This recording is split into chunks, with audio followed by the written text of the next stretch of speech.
Como é? Como que eu falo para ele sair recarregar? Porque eu lá no método, após o método, você fez o mesmo, né?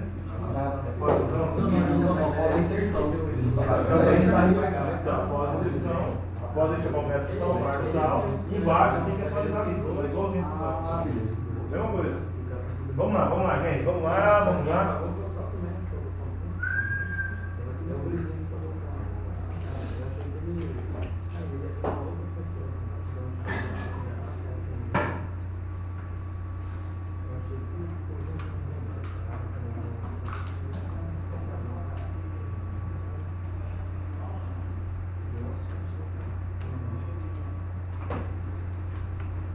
Vamos lá.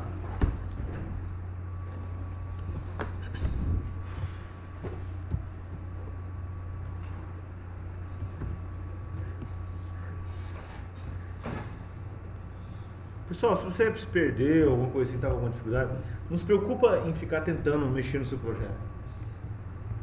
Foca no que a gente vai estudar, tenta entender a coisa, tenta entender o negócio, que aí depois, como está tudo gravado, está disponibilizado, depois você vai reconstruindo. E eu vou dar uma dica para vocês. Esse negócio aqui, você só vai aprender a hora que você fizer ele de novo. Tá até conversando hoje com o colega, o Adriano. A hora que você fizer ele de novo, é que você vai aprender. Agora você entendeu. Você só entendeu, você não aprendeu. Você entendeu. Você, puxa, eu entendi, né? O que é cada coisa, para que serve. Você entendeu, mas você não aprendeu ainda. Então, eu sugiro que vocês façam tudo novamente, do começo. Pega tudo do começo, faça, porque o curso ele vai te dando passo a passo, você vai entendendo para que serve cada coisa. Mas você vai aprender mesmo a hora que você executar ele todinho. Você fala, puxa, agora eu vou de novo ali, tentando. Aí você vai entendendo a coisa. Tá? Então você pegou uma visão geral da estruturação, etc, até aqui, mas você precisa reconstruir isso, refazer isso, praticar isso, e é isso que vai fazer você entender. Então vamos continuar ali, tá? Então a gente fez ontem, na aula passada, a parte de exclusão, né? Excluímos. Agora eu mostro para vocês um detalhe. Tá vendo o formulário? Quando eu clico no excluir, ele leva os dados do objeto que eu estou excluindo lá para o formulário. Olha só, se eu fizer isso aqui, ó, Maria, tá vendo a Maria? Eu mando excluir, ele diz que sim, aí ele leva os dados da Maria lá para cima. Por que vocês acham que isso está acontecendo? Porque está no objeto. Porque está no objeto. Ele excluiu o banco de dados. Isso. Mas ainda vai estar no objeto. Exatamente. Então a gente viu o seguinte. Então voltando aqui para o quadro, olha só.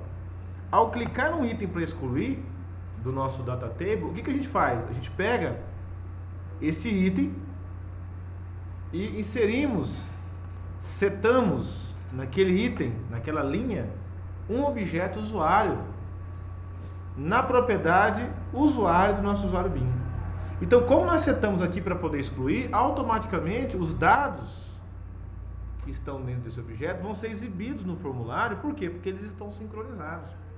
Então você manda excluir, ele seta o objeto usuário, e como esse objeto usuário está vinculado a esses dados, ele atualiza o form, então ele exibe ali dentro, mesmo que já removeu do banco. Então o que você acha que deve ser feito para que após excluir, ele carregue esse formulário em branco, ao invés de mostrar os dados do objeto que ele excluiu? O que você acha que deve ser feito? Olhando para o nosso código aqui, você fala assim, eu quero, após excluir, tá ali o nosso usuário controller, né? A gente fez o BIM, que é o nosso usuário BIM, que é o nosso controlador. A gente falou assim, exclusão. Ao excluir, o que ele faz? Ele atualiza a lista, mas os dados do formulário, eles vão refletir o que a gente tem nesse objeto usuário aqui, que a gente está tentando excluir. Então ele excluiu o objeto. Só que agora, se eu quero exibir ele limpo lá no formulário, o que a gente faz? Fala. Remove da lista? Não. Se colocar a presença dele Não. problema, né? Não pode ser nulo. O objeto não pode ser nulo, porque ele vai acessar as propriedades do objeto lá. É que tem uma questão, tem que criar um método clear, também não. Após salvar, eu não faço uma limpeza dos dados na tela? O que eu faço? Eu instancio um novo objeto usuário. Quando eu faço um new usuário, eu crio uma nova instância com as propriedades nulas. Aí sim. Então, o que a gente precisa fazer após a exclusão, para ele limpar, para ele não mostrar, não carregar os dados do objeto que a gente está tentando excluir na tela, então nós colocamos aqui, ó, usuário recebe new usuário e criei uma nova instância. Ó. Se eu crio uma nova instância, o que acontece? Vamos verificar? Deixa eu ver se ele já carregou.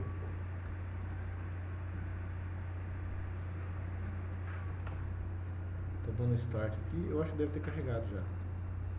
Nesse caso, se você construir uns 10 usuários, você vai ter 10 referências.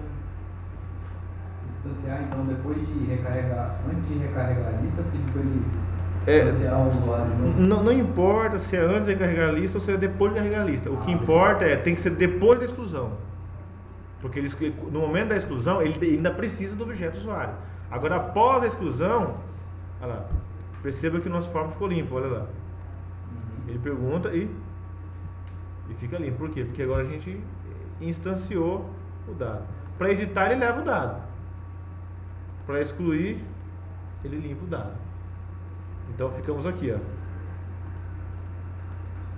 Após o usuário limpar.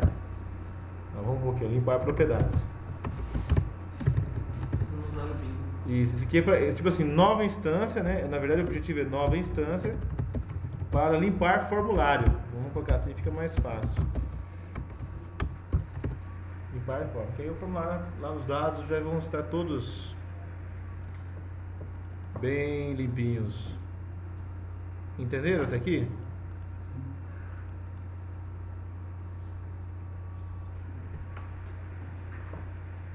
Tá cristalino isso aqui, pessoal. Vocês estão... Não tem nenhum átomo de dúvida. Nada. Tá brilhando isso aqui na mente de vocês. Se tiver, beleza. Porque se tiver dúvida...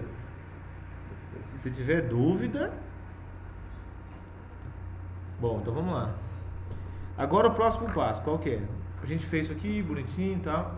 Agora eu pergunto para vocês, e se por acaso eu quisesse selecionar, nesse usuário, eu quisesse selecionar o estado dele.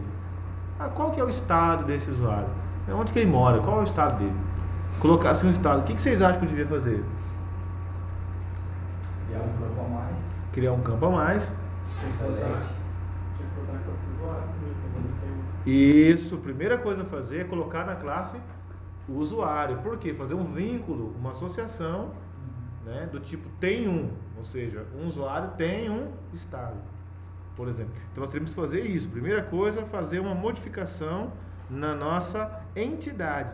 Então a gente vem aqui na nossa classe usuário, Ctrl Shift R, usuário, e a gente fala que o nosso usuário está vinculado a um estado. Na classe usuário. Na classe usuário. A gente acrescenta mais uma propriedade do tipo estado. Já tem um e-mail um nome do tipo string, e-mail do tipo string. Vou dar um stop aqui, tá? Para ele ficar quietinho no nosso Tomcat. Cada um do tipo string. Só tem um estado que é do tipo estado. Então a gente declarou um relacionamento entre o usuário e o estado. Então, se nós criamos um relacionamento, então nós temos que definir para o nosso framework de persistência qual é o tipo desse relacionamento, qual é a sua multiplicidade. Ele é um para muitos, muito para um, como que é? Então, no banco de dados, essa propriedade, estado, ela vai ser referenciada por uma chave estrangeira no banco. Ou seja, vão ter um vínculo.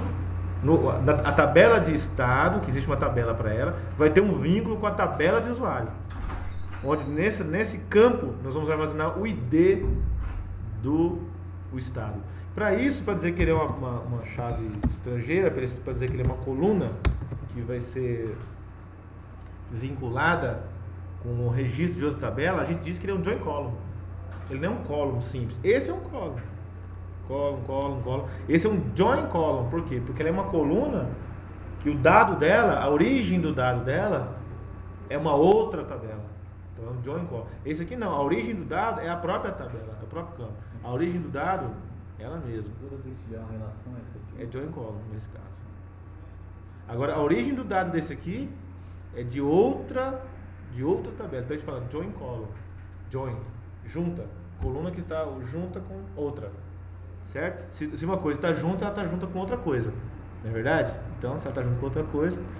Bom, vamos deixar quieto essa parte filosófica aqui. Agora, join column. Então, no lado do usuário, nós colocamos que muitos usuários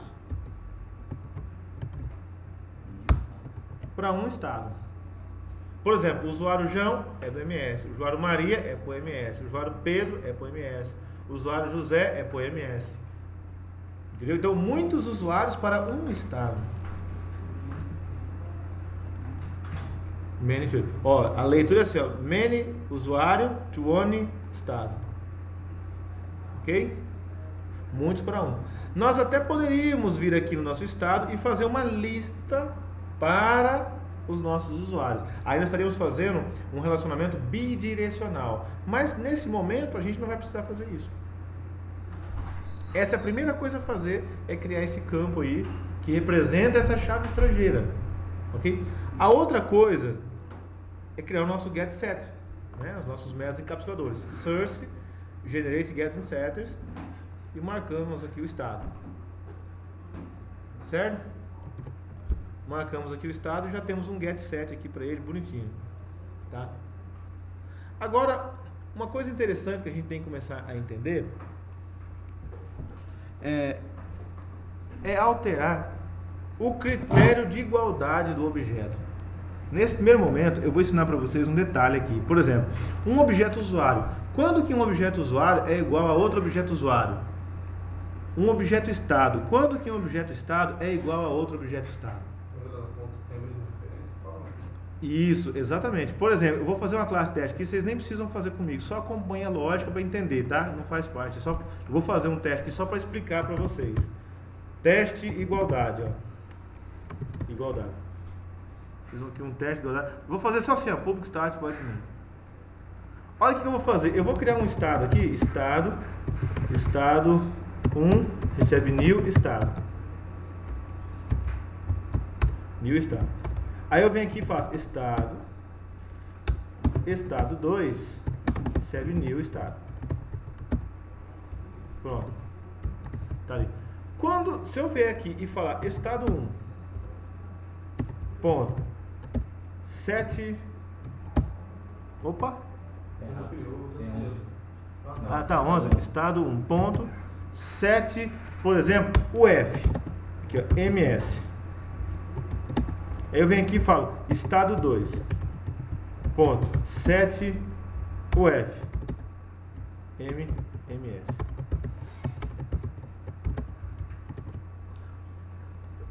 Aí eu faço uma comparação. Estado 1 equals, através do método equals, que todo objeto tem o método equals, estado 2. Isso me retorna um valor booleano, né? True ou falso. Então eu vou mandar imprimir isso aqui na tela. Ciso, Ctrl espaço, né? E vou imprimir o resultado. Aí eu pergunto para vocês, o que vocês estão esperando? Um true ou um falso? Tem que entrar um verdadeiro porque a escrita é a mesma, o valor do objeto é o mesmo. Tá, então o colega aposta no verdadeiro porque os dados são idênticos. Quem mais? Falso. Aposta falso, por quê? Porque eles estão em posições de memória diferentes. E aí? Como que vocês acham que o Equals se comporta? Posição de memória não é quando você utiliza o operador igual. Isso aqui é o seguinte, quando você dá um new objeto, ele constrói o objeto, uma referência a um objeto na memória. Quando você deu new objeto, new estado, já é outro objeto. Então, mas a questão está é o seguinte, quando você usa o equals, você faz um tipo de comparação. Quando você utiliza igual, você faz um outro tipo de comparação. Isso. Mas nós não estamos usando, olha só. Quando você vê aqui, ó, new estado. Então a gente tem aqui, ó, new estado. Aí você vai dar outro new estado. Então tem outro objeto na memória. Esse cara aqui, ó. Opa, eu ia abrir com o T. Esse aqui é o nosso estado 1. Esse aqui. E esse aqui é o nosso estado? Nosso estado 2, tá ali. Estado 1 e estado 2, certo? O estado 1 aponta para esse objeto. E o estado 2, quando você deu um nil para ele, aponta para outro objeto. Aí eu pergunto, estado 1 é igual ao estado 2 através do método equals? Ele vai perguntar se a posição de memória desses dois, a referência desses dois objetos, são idênticas. Se você utilizasse o operador igual a igual, ele retornaria tudo então, porque igual a igual compararia o valor dele. Então, o igual igual retorna falso. Se eu fizer estado 1 igual a igual, estado 2, é falso por quê? Porque o primeiro está numa posição. Vamos colocar aqui. Isso aqui Não, está... isso que eu vou começar a dizer o seguinte, eu não recordo certinho, mas tipo, um deles compara o valor que está dentro do objeto e o outro vai comparar o valor da posição de memória. Não, o igual a igual só pega a posição de memória. O equals pega a posição de memória e o valor do objeto. Né? Quase. Muito bom que vocês estão arriscando. Muito bom, é isso aí. Mas olha só, o que você tem que entender é o seguinte. As posições, as referências são diferentes. Então, se você comparar ele por igual a igual ou por equals, nesse caso, dentro do equals tem uma comparação igual a igual. Dentro do se eu falar assim, estado 1 ponto equals estado 2, ele vai fazer, tipo assim, if esse objeto for igual a esse, retorne true, senão retorne falso, por exemplo. Ele vai comparar o sinal de igual a igual, ele vai comparar as posições, se as posições são iguais. Então, ele vai desconsiderar o conteúdo, se as propriedades estão idênticas. Ele vai desconsiderar. Faz o igual quanto o equals vai dar na mesma. Dentro do equals, na implementação padrão do equals, ele tem um igual lá dentro. Ele vai comparar se os dois estão na mesma posição de memória. Aí, então, sempre vai retornar falso. Vamos ver, vamos checar o que a gente está falando. Será que a gente está falando besteira? Vamos rodar, né? Vai que dá errado. Vai que dá certo e dá errado. Né? Então, os objetos são diferentes, eles são falsos. Eles correspondem ao desenhozinho que a gente fez lá, certo? Quando que eles seriam iguais? Quando os dois estivessem apontando para o mesmo endereço. Por exemplo, se eu falar que o estado 2 aponta para o estado 1, por exemplo, o que eu fiz? Eu peguei a posição desse estado 1 e joguei no estado 2. Se eu rodar isso aqui, o que acontece? Isso aqui eu ensino lá no curso de Java, mas é bom revisar porque eu quero mostrar o critério de igualdade. Isso aqui retorna true ou falso? Opa, true. Por quê? Porque aconteceu isso aqui, ó. Eu joguei no estado 1, o quê? A posição do estado... Eu joguei no estado 2 a posição do estado 1. Então eu joguei no estado 2 a posição do estado 1. Ficou assim, ó. Esse objeto não existe mais. Então quer dizer que se eu comparar esse com esse, são iguais, porque apontam para o mesmo endereço, mesma referência. Tudo bem. Agora, o que define se uma coisa é igual a outra, nesse caso, por padrão, é a posição, é a referência dele, de memória. Agora, o que nós estamos querendo dizer é o seguinte, para a nossa aplicação, o que vai ser considerado igual é o quê? Não a posição de memória, mas os dados da propriedade. Então, se eu falar assim, não, para mim não importa se eles estão, se eu tenho duas instâncias em posições diferentes. Se o estado 1 está numa posição, existe uma instância para o estado 1, existe uma outra instância para o estado 1, para o estado 2. Agora, não importa que elas estão diferentes, mas quando eu chamar esse cara aqui, ó, estado 1.equals, estado 2, eu quero que ele olhe para as propriedades. Ele vai lá na propriedade. Ele vai lá na propriedade e fala assim, ó. Opa.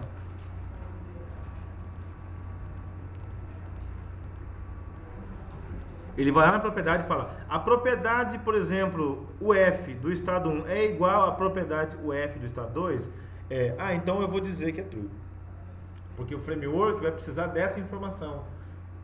O JSF, quando ele for manipular objetos na memória, ele vai precisar dessa informação que ele vai considerar através das propriedades, não através da referência. Aí, internamente, nós vamos ter que sobrescrever o método equals desse objeto.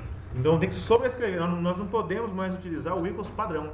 O equals padrão já vem da classe objeto e ele não serve mais para nós nesse caso. E além desse equals, é o seguinte... Nós temos que garantir um hash code igual também. O que é o hash code? É um número de hash que vai ser gerado a partir do conteúdo do objeto. Por exemplo, toda vez que o nosso que a nossa propriedade for MS, por exemplo, o hash dele, olha só, vou mandar imprimir aqui, ó, estado 1 ponto hashcode. Olha só, eu mandei imprimir o hash do estado 1, certo? Olha o que ele mostrou, começa com 19 e termina com 78. Vou mandar imprimir o hash do estado 2. O hash do estado 2. O hash dos dois são iguais? O estado 1, eu mostrei aqui o hash do estado 1 e o hash do estado 2. Deixa eu dar um. O hash dos dois são iguais, tá vendo? Eu tenho que manter essa propriedade. Mas será que são iguais? Por quê? Será que tem alguma coisa a ver com a propriedade?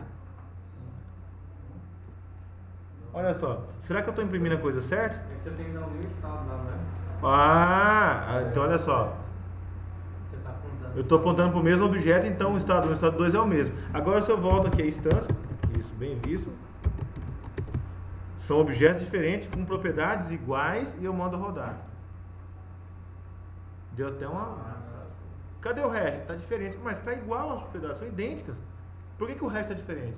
Porque o hash não está sendo gerado a partir dessa propriedade. O hash não está nem olhando para essa propriedade. Ele está gerando um código específico, né, ali de acordo com um cálculo que ele fez, um algoritmo que ele fez e gerou. Então eu tenho que garantir que toda vez que as propriedades UF forem iguais, o hash também tem que ser igual. Eu não posso ter hashes diferentes quando são idênticos. Então para isso eu tenho que sobrescrever dois métodos. O método equals e o método hashcode. Para que ele possa gerar baseado em algumas propriedades específicas. Então, por exemplo, nesse caso aqui, o que a gente vai fazer?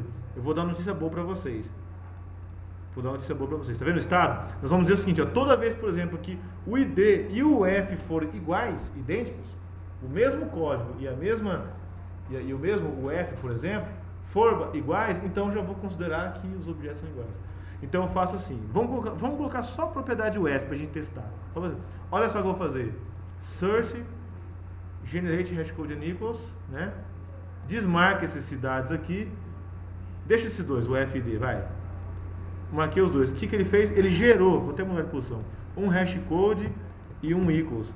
Se a gente observar o código que ele gerou, ele vai colocar lá. Ele fez para gerar o hashcode, ele usou um dado da propriedade ID mais um dado da propriedade UF, aplicou um cálculo de multiplicação e me gerou. Vai garantir que toda vez que o ID e o F forem os mesmos para um objeto, ele sempre vai gerar um mesmo hashcode. Nunca vai ser hashcode diferente, porque ele usou os dados das propriedades para gerar o hash. Tá? Não se preocupe em entender isso aqui agora, detalhes, depois você pode olhar. E o equals também, ele falou, ó, basta o ID e o F ser idênticos. Se o ID e o F forem iguais, então eu vou considerar que os dois são iguais. Então ele faz vários tratamentos aqui, vários ifs, né, para fazer esse teste aqui. Tá? Beleza, no final, se eu fizesse aqui o teste de igualdade, o que vocês acham que vai sair aqui? Igual ou diferente? Mas eu não setei a propriedade D. Ó, o hash dos dois estão iguais. E se eu mandar imprimir o igualdade, ele vai sair true. Mas por quê? Eu nem setei o ID. Ah, mas o ID dos dois está igual. Por quê? Porque os dois estão nulos. Então se eu vier aqui e colocar estado 1.set ID 10, é long, né? E se eu colocar estado 1, estado 2, ponto set ID 11, um pouquinho, 12, estão idênticos? Falso. E o hashcode? Totalmente diferente. Agora eu venho aqui e falo, eu vou colocar aqui 10 também. 10. Eu rodo. True. E o hashcode? Idêntico. Perceberam isso? Então, beleza. Isso aí é uma coisa que nós temos que fazer para todos os nossos objetos de entidade. Todos os nossos objetos de entidade nós temos que fazer isso aí. Tá? Por quê? Para que o nosso framework faça o seu funcionamento correto. Ele depende dessas implementações. Tá? Então, a primeira coisa a fazer agora, vamos lá no estado, façam isso. Generate hashcode no equals e marquem lá o ID e o F. Então, uma vez que isso está funcionando, nós temos que fazer isso em todos. por exemplo, usuário. Vamos colocar aqui. Vamos por enquanto trabalhar só com ID. Basta o ID tá igual, já era. Vamos por enquanto trabalhar só com ID. Tá? Então a gente vem aqui, hashcode no equals, desmarca tudo e marca só o ID, por exemplo. Certo? Aí. Esse detalhe aqui é bom sempre quando for gerar o código, colocar já o cursor no lugar certo. Aqui vamos colocar aqui a cidade.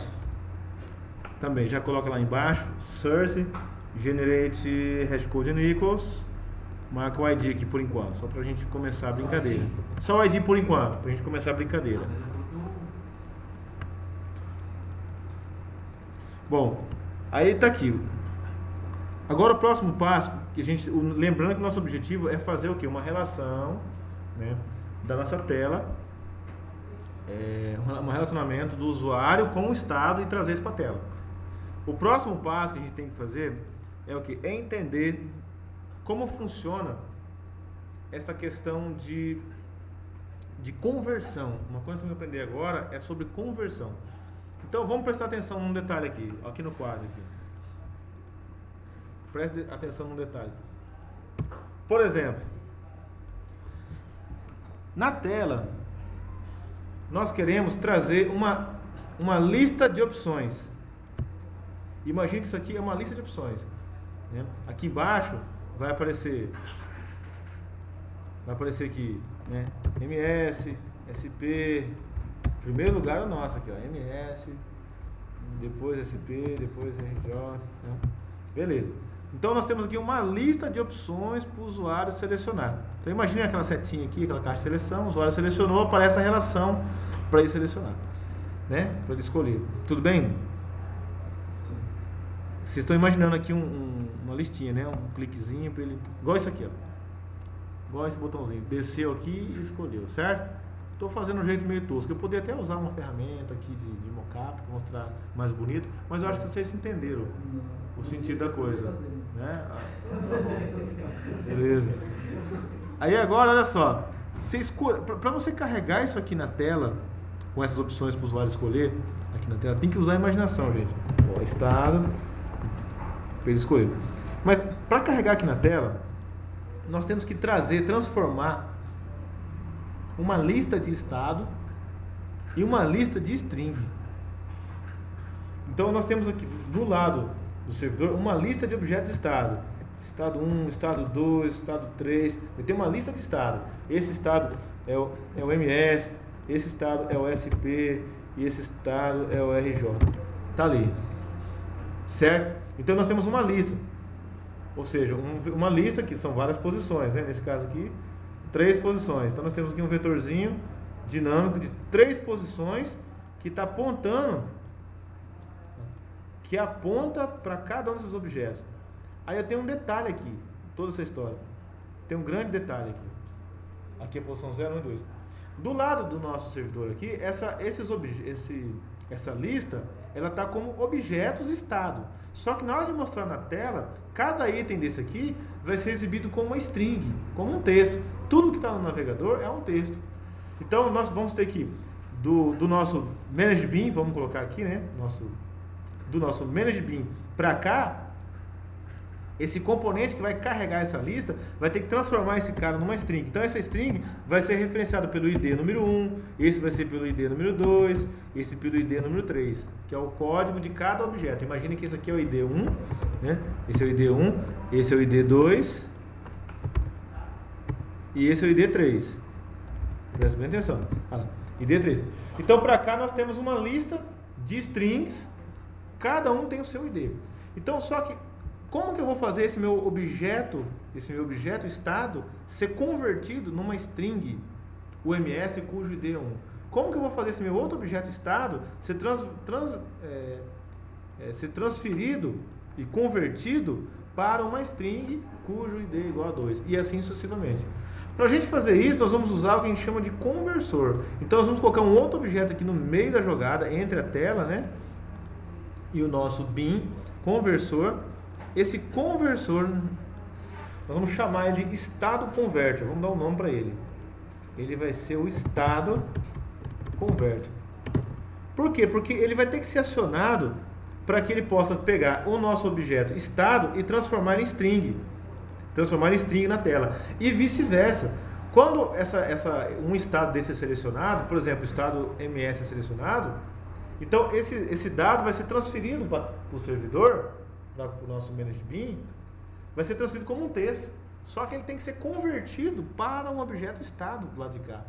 Então, ou seja, do ManageBean para a tela, ele vai ter que ser convertido para string. Da tela para o ManageBean, ele vai ter que ser convertido em objeto. Então nós temos que ter um conversor que possui dois métodos. Um que transforma para string, vamos colocar aqui, o get as string, tem uns parâmetros aqui dentro que a gente vai ver. E o outro que é o get as object. Perdão, string para string e o outro como objeto. Tá? Então essa é a ideia, mas aí nós vamos colocar o nome do método certinho aqui com os parâmetros.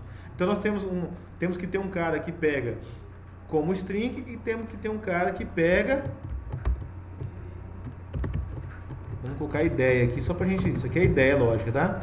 Como object. Um cara que pega como string e um outro cara que pega como objeto. Ou seja, como string, toda vez que eu pego um objeto do meu ManageBean, passo para esse método e entrega como string. Agora, quando vem da tela para o ManageBean, eu pego como string e entrego como objeto. Então, nós vamos ter que ter um cara que faz isso, um conversor. Tá? Então, para isso, nós vamos implementar uma interface do próprio JSF chamado Converter. Toda vez que nós vamos criar um conversor, a gente não cria assim de qualquer jeito. Existe um padrão para se criar esse conversor. Então, a gente implementa uma interface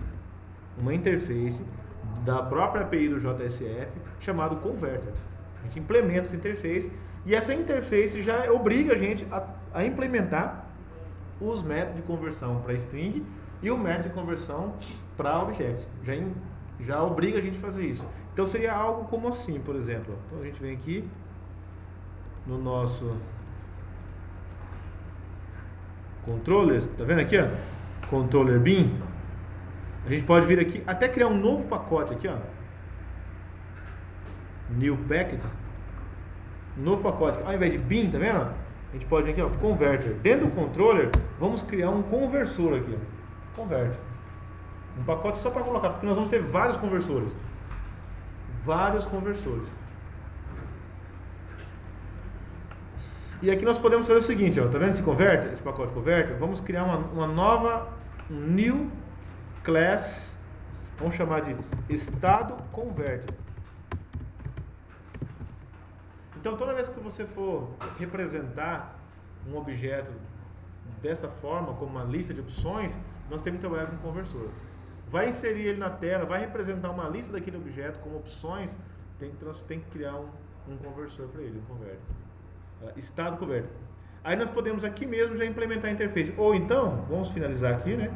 Estado converter. E aqui a gente faz aqui, ó, implements converter. Do faces, tá vendo? Do faces. Aí, como a gente vai implementar a interface, aí vocês lembram daquela ideia de que a interface é um contrato que já tem ali os métodos definidos e que a gente tem que implementar obrigatoriamente. Então a gente coloca aqui na lâmpada mágica, a gente fala, adicione os métodos não implementados. E olha só, nós temos um método getAsObject e um método getAsString. Qual que é o biblioteca? É do faces. Aqui, ó. Do faces, isso. JavaX, faces, converter. Então ele já falou, ó, você tem que implementar esses dois métodos aqui. Esses dois métodos. Obrigatoriamente. Tá? Nós podemos adicionar esse cara como sendo um componente do nosso Spring. Ó, adiciona ele como um componente do Spring.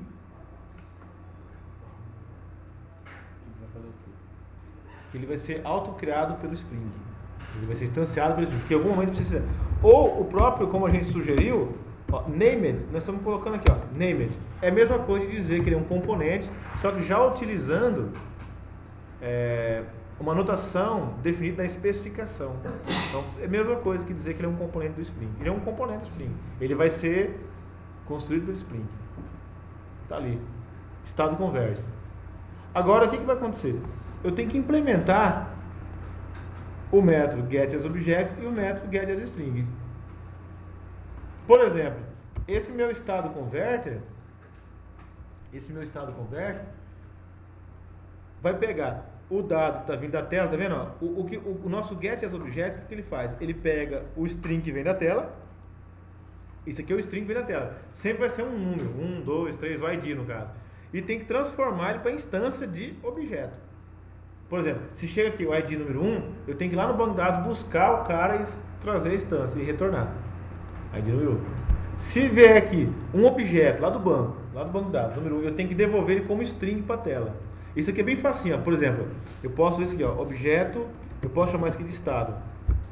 Isso aqui eu posso chamar de valor. Tá vendo? O valor é o ID que vem da tela. Posso até pôr ID aqui se eu quiser, assim, ó, ID, posso até colocar assim. E aqui vem o objeto estado, ó. Então eu posso até falar assim, bom, no meu getAsString é mais fácil, eu pego esse estado e faço uma conversão, porque ele está como object, então eu tenho que fazer um casting para que ele possa reconhecer as propriedades do estado. Por exemplo, eu faço assim, ó, estado,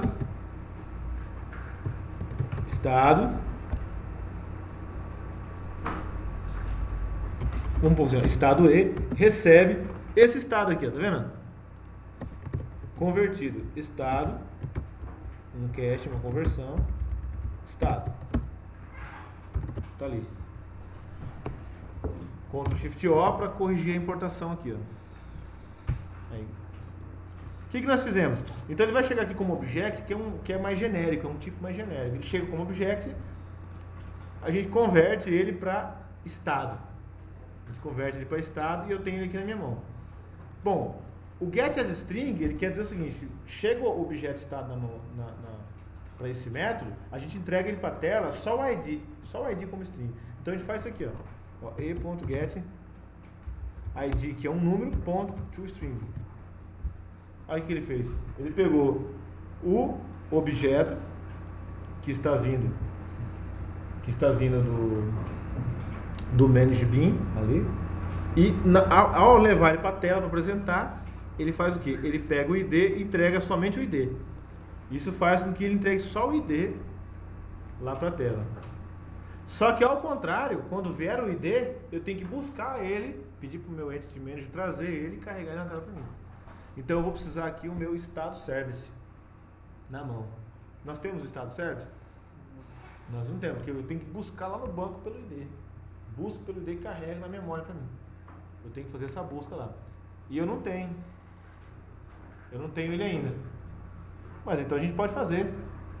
Olha só como que é fácil. É bem simples. A gente vai fazer de trás para frente agora. Ou de frente para trás. A gente faz isso aqui. Ó. Bom, existe o estado service? Não existia, mas agora vai existir. Ó. Estado service. Estado service. Queremos uma instância de estado service. E já vamos até colocar aqui, ó, inject. Porque vai ter que vir injetada pelo nosso Spring. Ctrl Shift O. Só o inject que tem, mas o estado service não tem ainda. Tá vendo? Nem existe o estado service ainda. Então o que a gente faz? Clica na lâmpada mágica, olha só. Clica na lâmpada mágica e fala, bom, não tem? Então eu vou criar. Então eu venho aqui, ó, create. Tá vendo? Vamos criar ele. Estado service. Aonde nós vamos criar esse estado service? Em qual pacote? Então procura o pacotinho aqui, ó, service, e ok. Acabou. Bem simples, né? Todos estão comigo? E agora, finalizou. Criamos o nosso estado service. Mas o nosso estado service, ele vai ser notado como service, certo? Do Spring. É um serviço Spring. Ele precisa ter uma instância de quem mesmo? Estado? Estado? DAO. Estado DAO. Já existe essa instância de estado DAO? Já existe esse objeto, perdão? Essa classe que nós criamos? Em algum momento? Também não, hein?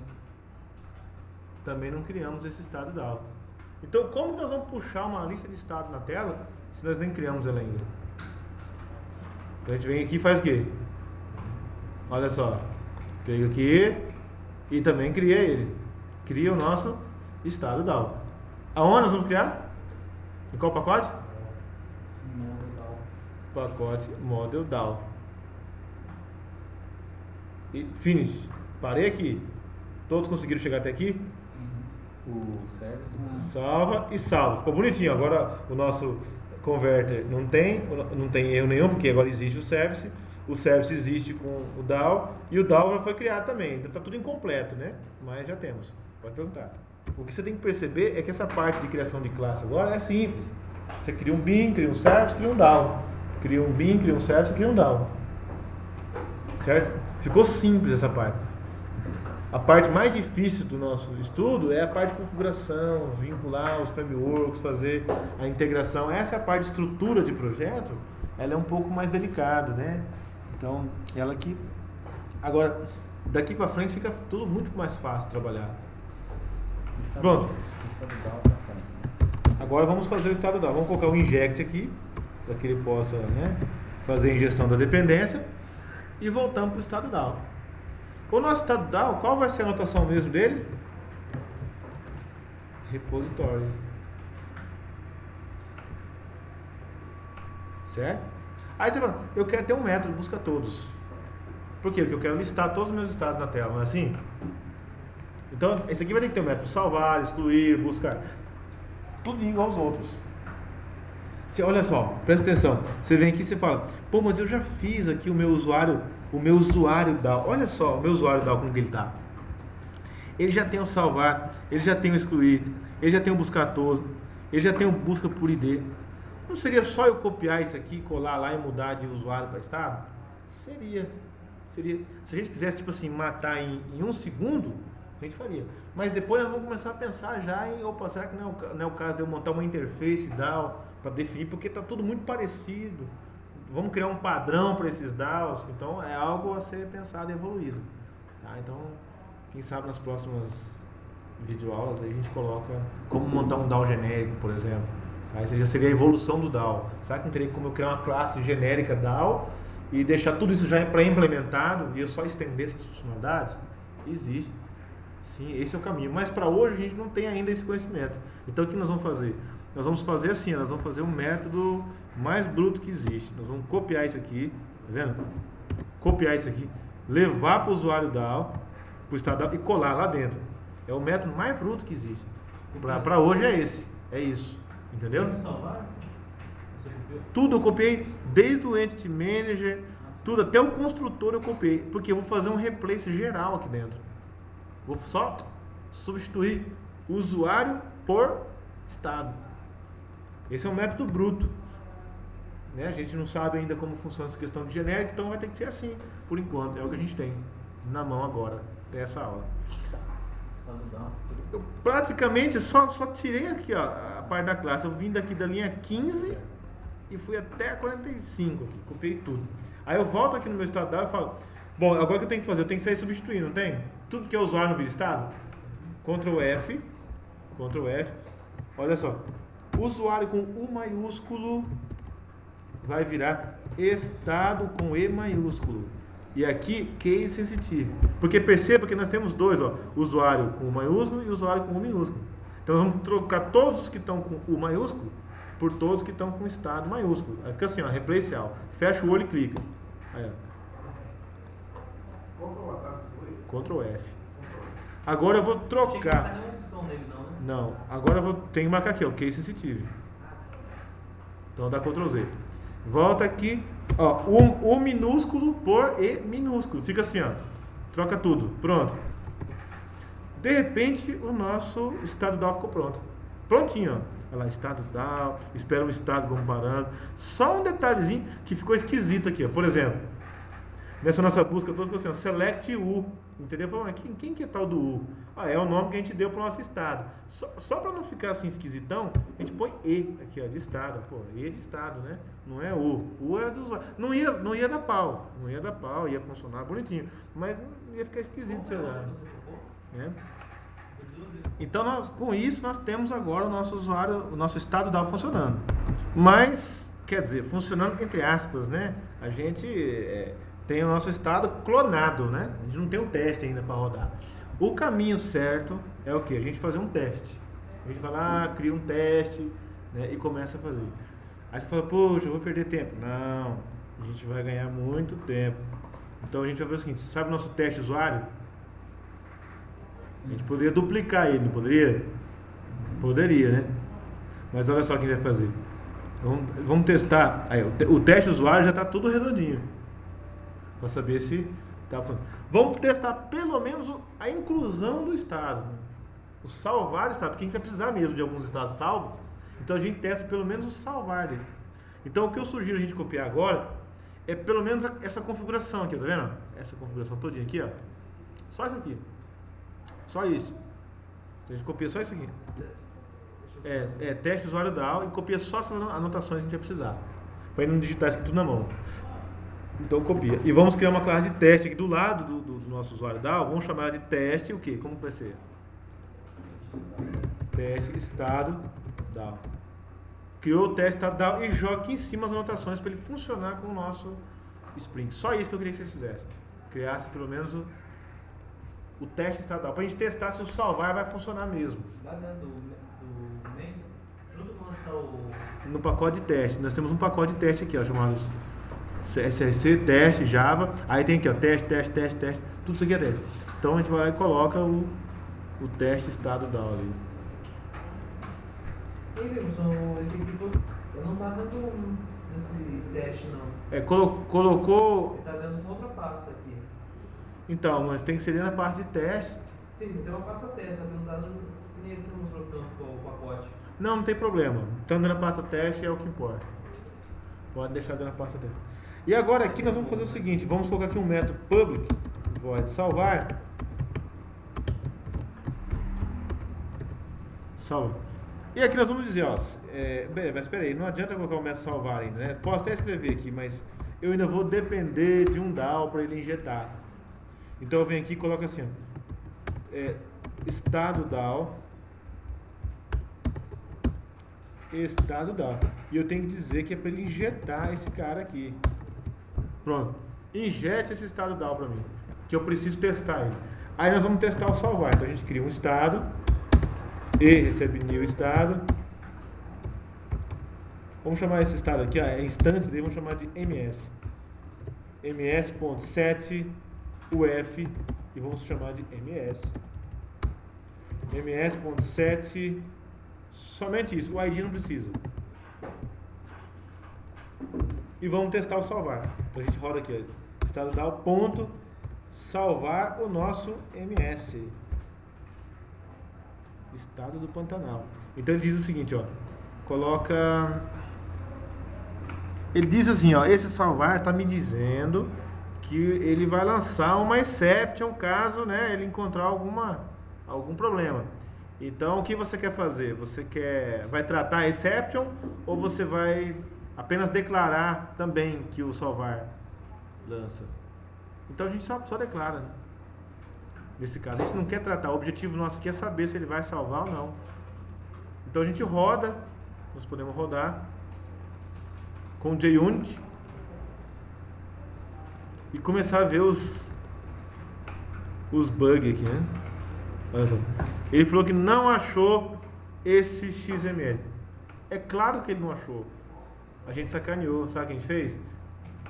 Nós mudamos de endereço, porque como ele entrou dentro de um contexto web, agora ia ser iniciado pelo container, então a gente trocou ele de endereço e jogou dentro do webinf. Se nós jogamos dentro do webinf, então até aquele outro teste nosso não funciona mais. É um problema? A gente consegue alterar. Então a gente consegue vir aqui e falar, não, agora não é mais naquele local, né? Agora a gente vem aqui, o local é isso aqui, ó. SRC, main, web app, webinf. Então a gente vem aqui, ó, SRC, main, web app, webinf. Fica fácil botar o direito, botão direito. Isso. Isso. Ó, web app. Será que roda agora? Bom, pelo menos ele tem que achar agora o caminho, né? Ele achou o caminho, deu um debug super gigante aqui e no final o nosso JUnit ficou bonitinho aqui, ó. Ficou verdinho, dizendo que salvou. Vocês acreditam? Eu não acredito. Eu vou lá no elefante azul. Vou lá no elefante azul. Lá no nosso PG Admin, front-end. E vamos visualizar o que aconteceu aqui. PG Admin. Olha só, clica aqui ó, no estado. Tá lá o nosso MS. Ele só não tá com o ID1, né? Mas tá lá o MS. Então vamos colocar ali agora o outro. Vamos colocar agora outro registro. Então volta para a classe. Vamos colocar aqui agora SP. Ixi, essa instância ficou com nome feio. Não ficou legal essa instância. Vamos chamar essa instância de E para ficar genérica. Para não ficar específico. Agora vamos cadastrar esse P. Roda. Vamos lá no PG admin. Se não fizer a coisa funcionar. Ixi, nossa. Você viu o que aconteceu? Por isso que eu falei, ó, admin, né? Então aconteceu alguma coisa esquisita aqui. Ah, será que é porque não estava salvo? Olha só o asteriscozinho aí, tá vendo? Não estava salvo, eu mandei rodar e ele rodou o que estava no J1 aqui carregado. Então vamos... Opa, salvei. Rodou novamente. Vamos abrir o admin. Ó, agora sim. Aí para não ficar assim coisa feia, eu vou alterar no banco mesmo. Ó. Você viu? Pronto. Alterei no banco mesmo para ficar... Já está resolvido. Então quer dizer que o nosso DAO funciona e nós já temos 3 registros no banco de dados. Por quê? Porque o nosso objetivo é montar a telinha e gravar o relacionamento dele. E tem um detalhe aqui. Vamos abrir de novo o nosso PG Admin e verificar um detalhe aqui. Nós temos que ver. Será que realmente ele criou o relacionamento no banco de dados? Será que ele criou, tipo assim, na minha tabela de usuário, ele criou o estado ID, tá vendo? Ele criou uma coluna estado ID. E se a gente verificar aqui no DDL, na parte de construção, de estrutura da nossa tabela, olha o que aconteceu.